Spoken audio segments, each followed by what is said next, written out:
In today's video, we're going to break down what's new on the new 2025 Z900 and see if it's finally ready to take on its biggest rival, the MT-09. In terms of horsepower, the Z makes 123 horsepower on the crank for more than the MT-09. And for torque, the Z surprisingly churns out more than the master of torque itself, producing 4 Nm more. But on weight, the MT gains a serious lead, coming in at 193 kilograms, 20 kilograms lighter than the Z. That weight difference gives the MT about a 6% higher power-to-weight ratio.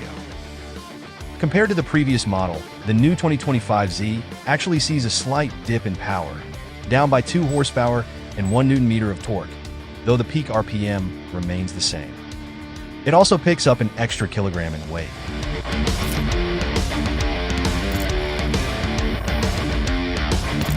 The Z900's 948cc DOHC inline 4 offers buttery smooth power delivery with a little more kick at the top end. It feels very refined and stable and holds steady through high-speed bends and straightaways. On the other hand, the MT's 890cc DOHC inline 3 engine delivers punchy low-end grunt with a broad spread of torque. Paired with its lighter weight, it's super flickable and fun to ride, whether you're weaving through traffic or hitting some twisties. The compression ratios are almost identical, and as for the transmission, power is transferred to the rear wheel through a 6-speed gearbox, complete with a slip and assist clutch. Both bikes pack more than enough power for road riding, so it really comes down to your preference. Go for the MT if you're after a fun, torque-heavy, hooligan-like ride, or the Z if you want something smoother and more refined.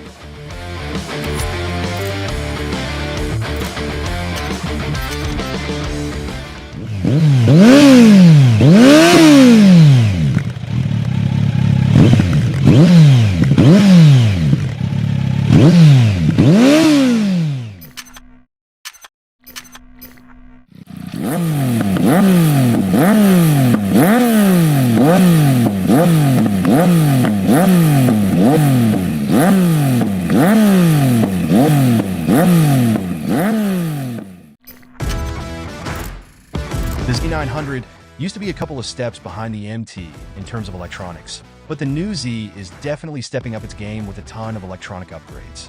Besides the standard ABS, the new Z900 is packed with a 6-axis IMU, ride-by-wire, riding modes, traction control, bidirectional quickshifter, and cruise control. But while it's got some solid upgrades, it doesn't quite match the level of adjustability that the MT offers. For instance, the Z slide control, wheelie control, and engine brake control are tied to the traction control, which limits how much you can tweak those settings compared to the MT.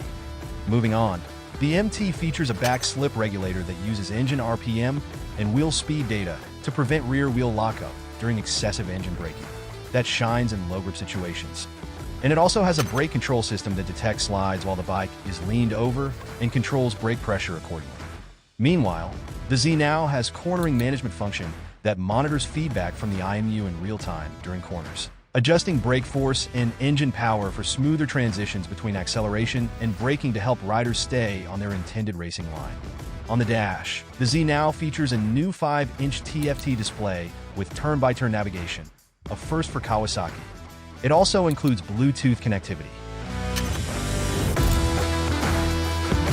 The Z900's chassis remains largely unchanged, retaining the same steel trellis frame, but with a slight revision for increased stiffness along with flatter subframe rails to keep the seat at the same height despite a new thicker cushion.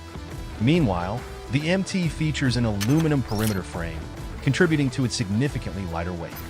Both bikes come with 41mm upside-down KYB forks, but the MT's fork is fully adjustable, while the Z's only offers preload and rebound adjustment. For rear suspension, they are equipped with monoshocks that allow adjustable spring preload and rebound damping. Up front, the new Z900 is now fitted with 4-piston radial Nissan calipers as standard, replacing the previous axial calipers. The MT also comes with 4-piston radial calipers, with both bikes' calipers gripping onto similar-sized disc brakes.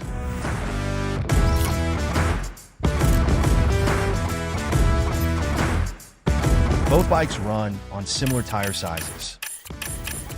As for seat height, the Z900 is just 5mm taller than the MT's.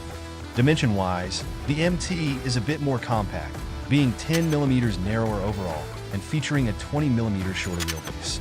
The Z has a bigger fuel tank than the MT, and with Z's updated camshaft profile, claiming a 16% boost in fuel efficiency, it should give you better mileage and more range. As for ergonomics, the Z has a classic naked bike riding position, featuring higher foot pegs, more knee bend, and a slightly more forward lean for a more aggressive stance. As for the MT, the new 2024 model has been updated with a sportier stance compared to its predecessor, but it still offers a more upright setup than the Z. It's a bit reminiscent of a Supermoto's rider triangle, thanks to its lower foot pegs and closer, higher handlebars. This setup gives the MT a roomier and more comfortable feel overall, while the Z leans more towards the sporty side.